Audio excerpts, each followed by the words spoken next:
Devotion means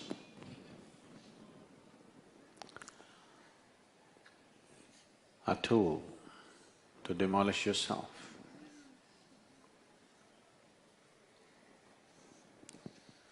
A tool to destroy your intentions, your visions, your dreams, so that you become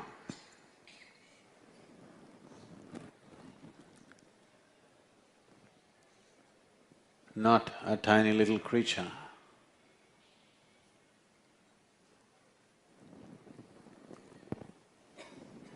so that you become a nameless little creature in this cosmos, but you become the very hand of the Divine.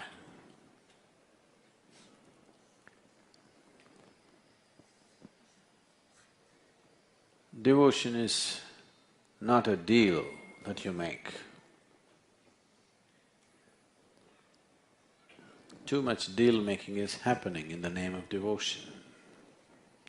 Whether people go to a temple, church or mosque, they are busy making deals.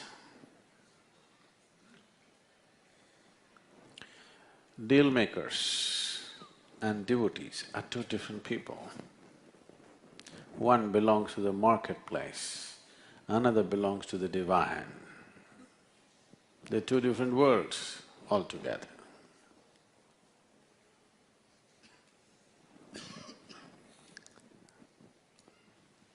You need to understand this.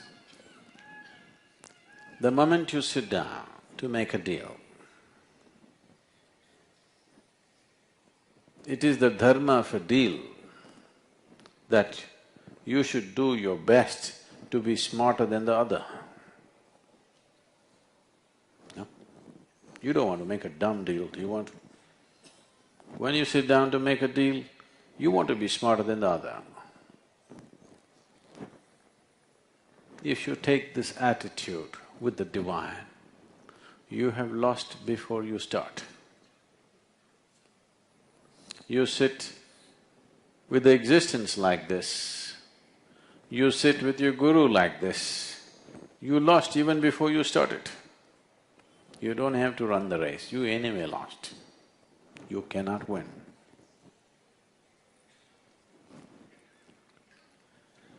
Because the very fundamental purpose has been defeated. And now what? So don't lose out on the tremendous power of devotion because you have a stupid deal in your head.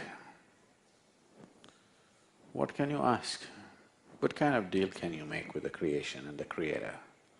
Only a dumb deal, because you do not know what possibility the cosmos holds. You only know the little nonsense that you have experienced in your life. If you are in touch with an energy, at least you're in the presence of an energy which is the source of creation, and you ask, I want to get a job, I want to get married, how stupid can you get? You don't know what it holds. Isn't it best, do whatever you want with me? If you found contact, isn't it best to leave it to the source of creation, do whatever you want with me? No, get me a job, I want increment, I want promotion. Oh my God, don't do that to yourself. If at any time you find yourself in the presence of something which seems to be larger than you in some context, that's a time you don't try to make a deal, just shut up and be. Just see how you can receive. So that's devotion, that you understand becoming the hand of the divine is a far bigger possibility than making a deal, however big the deal seems to be in your head. Deals and deals always going on, everywhere. With life and death, deals are going on. From deals to devotion is a transformation. It is like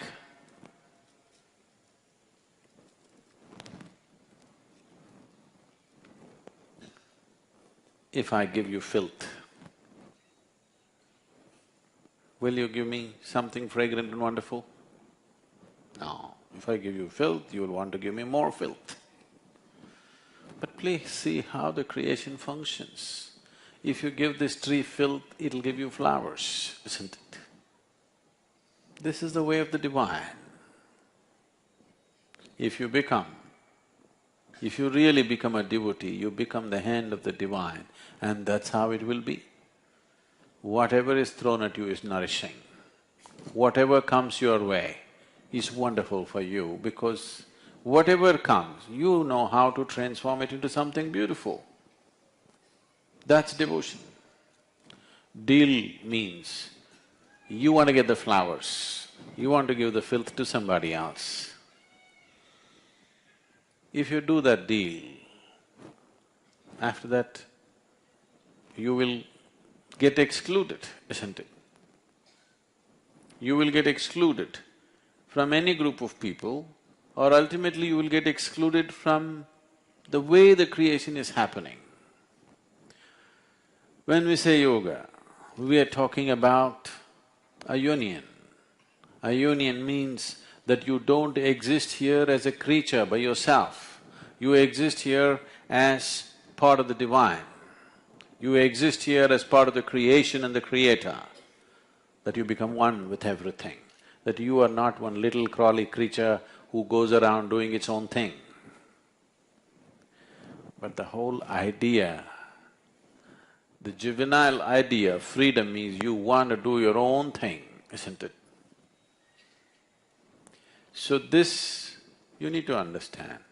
A wrong idea, a wrong emotion can cause much more pain and much more destruction than a bullet or a bomb or poison for that matter. A wrong idea, a wrong attitude, a wrong emotion can cause much, much more damage than poison. So this is why asatoma sadgamaya, asatoma… Sadhguru, already I said it. No, you must tell it every moment of your life. Every moment of your life, this is the journey, that you're moving from untruth to truth. Otherwise, what is not true can be made to look true in your mind.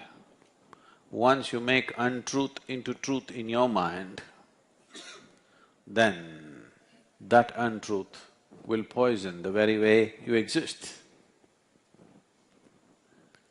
Then you wonder why suffering is coming in search of you. Well, it's bound to. How else will it? If it doesn't come, that means my life has failed. Suffering must come if you're doing the wrong things, isn't it? Someone very carefully went up the tree. Another fool tried to run up and fell down.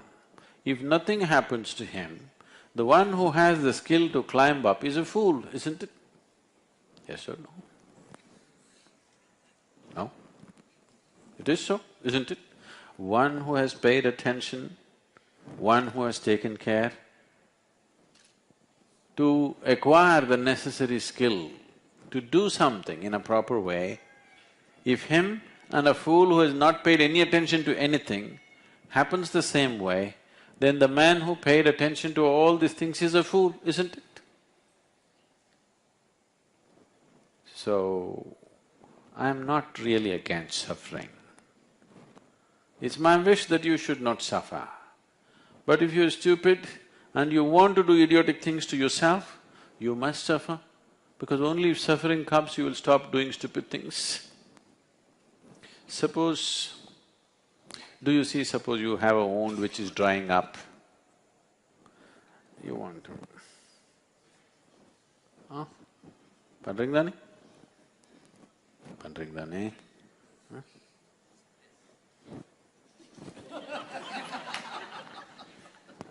If it goes deep enough, when it hurts, you stop. Suppose it did not hurt, you would pull out your intestines. Yes? Do not underestimate yourself. If there was really no pain in your body, as you sit in the satsang, you know, like how you blow chewing gum, you blow your lungs out to show me how big a lungs you got. Yes, you would do. Do not underestimate yourself. Do not underestimate your own stupidity. If somebody is doing something else to make your impression, you'll take your intestines and… Because if you as much as touch it with a pin, it hurts so badly.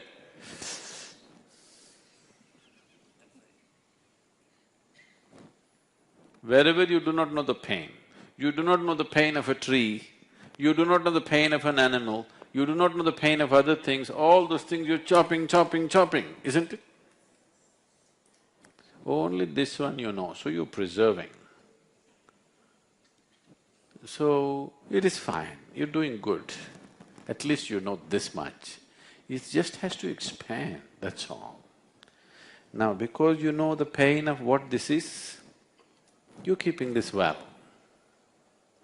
If you just begin to feel the pain of the mountain, you would keep the mountain well. If you understand the pain of the cosmos, you would keep everything well, isn't it? That is what yoga means, union, that everything has become a part of you. And devotion is that dimension which will obliterate the boundaries between what is you and what is not you very effortlessly. Otherwise, emotion is a tool with which people constantly draw boundaries. What is mine and what is yours is determined by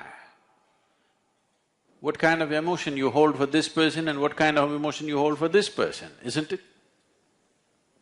Who is your family, who is not? Family is a tyranny, you know. It's very nice people around you, but it is just that emotionally you've drawn a boundary, isn't it? With this boundary, instead of becoming conscious, you become constipated. When you become constipated, it means you're just full of shit. That's what it means. Instead of being full of Shiva, full of shit. That's what has happened, because you're constipated. If your consciousness was wide open, then you wouldn't be using your mind and emotion to draw boundaries, you would be using it to unite everything. See, your emotion is a way of making somebody who is here, who is not a part of you right now, a part of yourself, isn't it so? Is it a tool for unity or is it a tool for division? It is a tool for uniting, but right now you're using it as a tool to divide. So devotion means getting your emotion to that level of maturity where everything unites. If this doesn't happen, it would be better if you had no emotion and you went around like a stick. Yes? If you're using your emotion to divide the existence, not to unite it, better without emotions. At least if you're not emotional, if you're not passionate, you wouldn't act against anything, isn't it? Right now, emotion has become a destructive process. Our koncha emotional aitanga, anayna. that means something nasty happened. No, emotion is a beautiful thing. Because devotion is an emotion, it's the most beautiful emotion you can have. Bliss is there, ecstasy is an emotion. If the necessary emotion is not there, the chemistry in you will never become ecstatic. The chemistry, the detonation, you know what's an explosive? Yes, you must know because bombs are so much a part of our life today. You must know what's an explosive. There are two aspects to an explosive. There are different kinds of explosives. I will not go into the details because I don't want you to learn bomb making. There is an explosive material, but by itself it cannot go off. It needs a detonator. A detonator either can be lit like your Deepavali thing, you light it and it goes boom, or it could be electrically charged with a battery or something else. But it needs a detonator is something which sparks. Without that inside spark, this explosive material is no use, simply it sits there like mud. But with that little spark, it will go boom. So, emotion or devotion is that spark which can fire human chemistry and human energy to a certain level where it's an explosive, where it's an explosion of ecstasy within you. If this spark is not given, everything is there but it sits like a pack of earth. Unfortunately, most human beings are sitting around, they are just like a lump of soil because nobody has set fire to them yet. So devotion is that dimension which can bring that fire in you.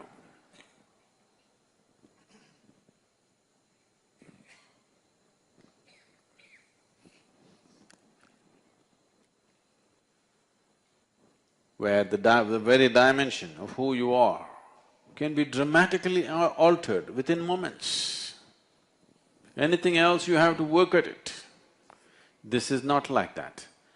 If it gets on, it will change you, it will transform you in a few moments. Nothing quicker than devotion. There is no path which is quicker than devotion. It delivers you right there.